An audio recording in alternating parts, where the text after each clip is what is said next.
Bonsoir à tous, merci de nous rejoindre sur Espace TV et bienvenue aux 20h. Voici les titres qui concentrent l'actualité de ce samedi. Promotion de la paix et la quiétude sociale, la société civile compte jouer sa partition.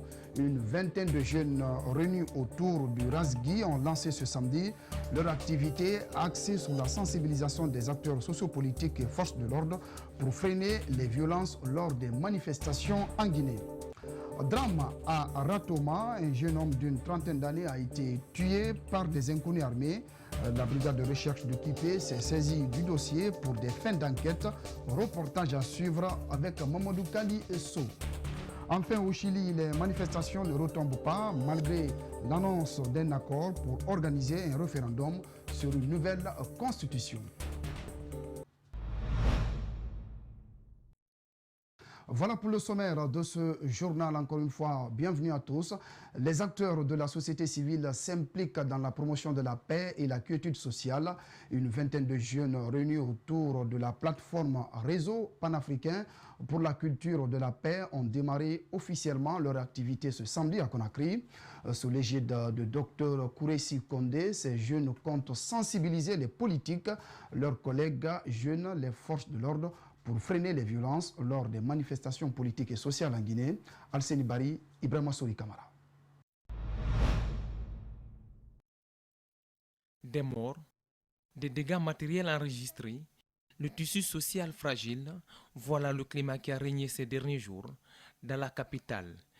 Les jeunes acteurs de développement sont en première ligne.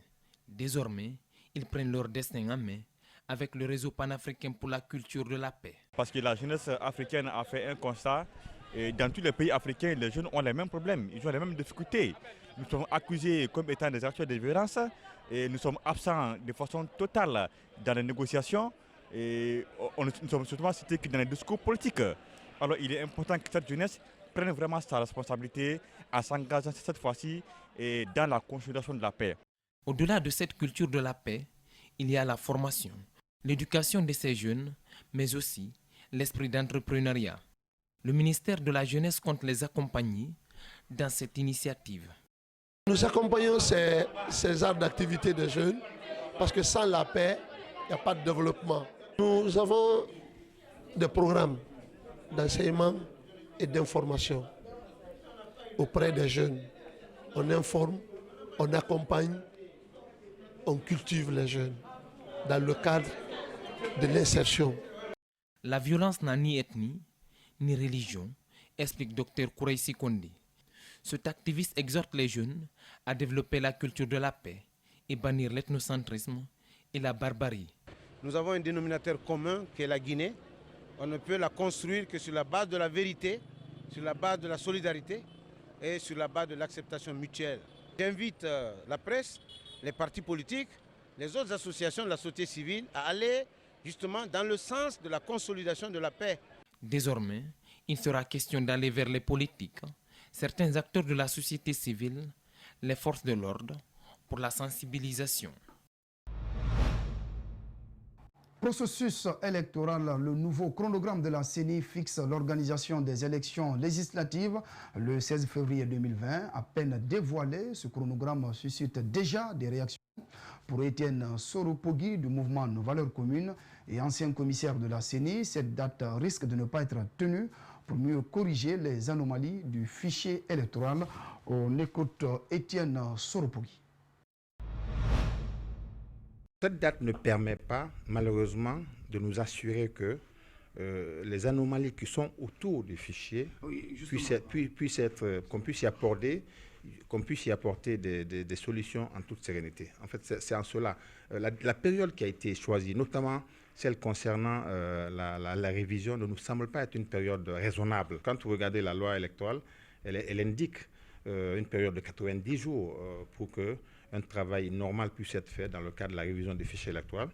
On aurait pu rester dans ce cadre-ci, de nature à ce que, au regard des fortes recommandations, nous avons 4 générations de Guinéens qui ne sont pas dans le fichier actuellement. Nous ne pouvons pas nous permettre de nous précipiter à faire ce travail-là. C'était donc Étienne Soropogui, président du mouvement Nos Valeurs Communes et par ailleurs ancien commissaire de l'organe électoral. Il s'exprimait donc par rapport au nouveau chronogramme qui vient d'être dévoilé et par la CENI. On en vient à ce élément annoncé au sommaire. Un jeune homme d'une vingtaine d'années a été tué par des inconnus armés. Le drame s'est produit ce samedi matin à Wereya. Nous sommes dans la commune de Ratoma. La brigade de recherche de Kipé s'est saisie du dossier pour des fins d'enquête. Reportage Mamadou Kalisso, Ibrahima Sori Kamara. Abdourahim Diallo, dit Big, a été tué par des individus armés cagoulés selon des témoins. L'acte s'est passé ce samedi à 5 h du matin au quartier Lambagny-Wareya. Toujours selon des témoignages recueillis sur place, la victime a supplié ses bourreaux d'épargner sa vie. En vain, des impacts de balles ont été retrouvés sur plusieurs parties de son corps. Bon, je ne peux pas vraiment le définir exactement, mais ce qui reste clair, c'est que nous avons vu environ 10 balles comme ça à terre. D'autres balles ont été tirées, d'autres balles n'ont pas été aussi tirées. J'ai vu au niveau du corps, au niveau du dos, au niveau du ventre, au niveau du pied. Les assaillants ont emporté sa moto et d'autres objets avant de disparaître dans la nature. C'est la première fois qu'un cas de meurtre est enregistré dans cette zone. Mais des braquages sont fréquents au dire des habitants de Wareya. L'insécurité est vraiment bas son plein ici dans le quartier. Nous demandons une fois de plus qu'il y ait vraiment plus de patrouilles dans notre zone ici pour pouvoir freiner vraiment cette situation de banditisme. On est vraiment à la merci des bandits. Ils font ce qu'ils veulent, ils sont les maîtres des lieux, ils sont en tout cas les Manitou. Ce qui est plus grave, c'est l'abandon de l'État, parce que c'est ce qu'il faut dénoncer. Abdourahim Diallo, diplômé en droit, est décrit comme étant un jeune dynamique et sans histoire. La brigade de recherche d'équipée s'est saisie du dossier. Le corps a été transporté à la morgue d'Ignasdine. La coalition démocratique pour une nouvelle constitution poursuit son périple dans la région forestière. Après Kissidigou, Gekedou et Macenta, la délégation a mis le cap successivement sur les préfectures de Yomo, Lola et Beila. Partout, la mission de la CODNOC a été bien accueillie avec son projet de nouvelle constitution. On fait le point avec notre envoyé spécial, Malik Sandiana Kamara. Située à 63 km des Éricorées, la route qui mène à la préfecture de Yomu est un véritable casse-tête pour les usagers.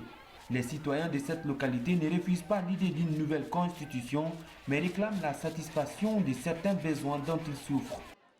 Le bitumage de la route Zérékoré-Yomu, le bitumage des 15 km de la voirie urbaine, de la commune urbaine, le reprofilage de la route Yomu frontière Libéria via Banié, la rénovation de la résidence du préfet et le dépannage de la radio rurale locale sont prioritaires. Lola, locomotive du RPG Arc-en-Ciel, ici un seul slogan, allons au référendum. La population de cette préfecture s'est dit alignée derrière les idéaux du président de la République. Selon elle, professeur Alpha Condé a posé des actes concrets dans leur localité qui dépassent tout commentaire. Au regard de tous ces acquis en faveur de votre jeunesse, nous soutenons le projet de la nouvelle constitution en éclamant haut et fort oui, oui, oui au référendum constitutionnel. Ce vendredi, une forte mobilisation a été réservée à la délégation de la coalition démocratique pour une nouvelle constitution à Bela. Les hauts cadres de cette localité sont tous présents pour soutenir le projet de la future constitution qui divise déjà le pays en deux blocs. Les jeunes de Bela vous exhortent à soumettre au peuple souverain de Guinée un nouveau projet de constitution dans un bref délai. Ce qui est très étonnant, je dis même c'est ridicule, c'est qu'un certain Guinéen qui devait aujourd'hui demander pardon au peuple et non demander leur suffrage, disent qu'on ne doit pas vous consulter, qu'il n'y a pas de référendum. C'est pourquoi je dis ce sont des plaisantins qui ne savent pas ce qu'ils veulent. Tous les camarades que je vois ici, s'ils sont recensés, le RPG va gagner. Les autres, ils n'ont personne. Nous avons le peuple. Regardez, c'est le peuple qui est là, le peuple. Et ils ont la foule. La foule. Vous savez, la foule, c'est quoi? C'est les petits-enfants c'est les soulards, c'est les bandits, c'est les casseurs. Réjouissance doublée de satisfaction pour les membres de la Codenoc d'effectuer une tournée dans la région forestière en faveur de la nouvelle constitution. Rendez-vous ce samedi en Zérékoré pour boucler l'étape de la Guinée forestière où le président de la République est déjà arrivé. On reste toujours à l'intérieur du pays où le ministre des Mines et de la Géologie s'est rendu ce samedi dans les installations minières et portuaires des sociétés évoluant dans la préfecture de Bofa. Le site du projet de bauxite Kimbo SA a été la première étape de cette tournée. L'objectif du chef de département des mines est d'évaluer les avancées du projet porté par des Guinéens et mieux cerner le type de collaboration entre les sociétés et les communautés. Reportage de nos envoyés spéciaux, Abdoulaye Keta, Salif Lifo-Sissé. Le projet Bauxite Kimbo SA, porté par l'ancien sociétaire de Afia 77, est dans sa phase de construction très avancée. Des infrastructures routières, le port seront achevés dans quelques mois. La première expédition de bauxite est prévue en début 2020. Une production initiale de 10 millions de tonnes par an, extensible à 15 millions de tonnes chaque année. Pour le promoteur, le projet a atteint le pic de sa construction. On est sur la finition de la deuxième quai et dans une semaine, au plus tard 2 semaines, on va livrer les 2 quais. Globalement, on mise sur le mois de février pour la première sortie de la bauxite. Des difficultés existent comme dans tout projet de construction de mines. Les communautés sont cependant reconnaissantes des investissements réalisés comme les forages et le désenclavement de leur village. Je regorge aujourd'hui 2 plateaux économiques, 2 ports, 4 ports économiques des mines. Je le remercie. Deuxièmement, son développement à la base, je l'apprécie. Je n'ai jamais vécu cette circonstance. Aujourd'hui, nos localités l'approuvent et l'apprécient dans son développement à la base. Pour le ministre des Mines et de la Géologie, ce projet est le visage réel du contenu local promu par le gouvernement actuel. Je pense que M. Bangoura est un exemple pour les Guinéens. C'est la personnification même de la politique de promotion du contenu local engagée par le président Alpha Condé depuis 2011. Il est bon que les Guinéens soient employés, il est bon que les Guinéens puissent avoir des contrats de sous-traitance, mais il est encore mieux que les Guinéens soient promoteurs, propriétaires de mines. Ces investissements doivent contribuer à l'amélioration du niveau de vie des populations locales de Bofa et de Fria, directement impactées par les activités minières à travers la création des emplois et la promotion du contenu local dans toute sa rigueur. Sous le thème « Le diabète et la famille », nous sommes tous concernés. La journée mondiale du diabète est célébrée le 14 novembre de chaque année.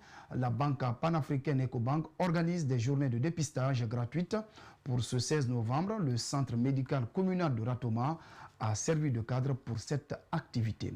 Mamadou Sadio Baldé commente les images d'El Hadj Aliouba. 5 sites prévus pour le dépistage. Le centre de santé de Koulewundi, celui de Matoto, les CMC de Ratoma, Matam et les Flamboyants. Environ 3000 personnes seront dépistées avant la fin du mois de novembre. Nous avons prévu de dépister entre 1000 à 1500 patients aujourd'hui à Conakry et entre 1000 à 1500 patients à l'intérieur du pays. Il y a un dépistage qui est prévu dans les régions administratives, dans les unités régionales du pays. Donc, en plus de campagne de dépistage, il y a une grande campagne de communication qui est prévue sur tout le mois de novembre. Quelles sont les personnes les plus exposées aux maladies non transmissibles comme le diabète? Qu'est-ce qu'il faut surtout faire pour éviter ces maladies qualifiées de sournoises par certains? Le ministère de la Santé a un début de réponse. Toute femme qui fait un enfant de plus de 4 kg comme poids de naissance doit se faire dépister pour le diabète. Arrêter de fumer, mener une activité physique régulière, arrêter l'usage abusif de l'alcool, arrêter de manger varié, équilibré, moins salé, moins sucré, moins gras. Des partenaires comme Lions Club et Ecobank se sont donné les mains pour faciliter le travail. Des journées d'éducation et de sensibilisation tenues, un chèque de 23 millions de francs guinéens mis à disposition. Pour cette année, Ecobank a choisi comme thème les maladies non transmissibles, plus précisément sur les pathologies mentales et les maladies cardiovasculaires. Nous sommes là, c'est pour sensibiliser les populations à se faire dépister. C'est très important parce qu'il y a au moins 70 à 75% qui sont méconnus. Les maladies non transmissibles gagnent du terrain en Guinée. La contribution des autres entreprises est vivement sollicitée pour soulager les citoyens démunis. À présent, l'actualité à l'étranger. Dans ce 20h, des milliers de manifestants chiliens se rassemblent sur la Plaza Italia dans le centre de la capitale Santiago, malgré l'annonce d'un accord pour organiser un référendum sur une nouvelle constitution qui remplacerait celle héritée de la dictature d'Augusto Pinochet. Reportage.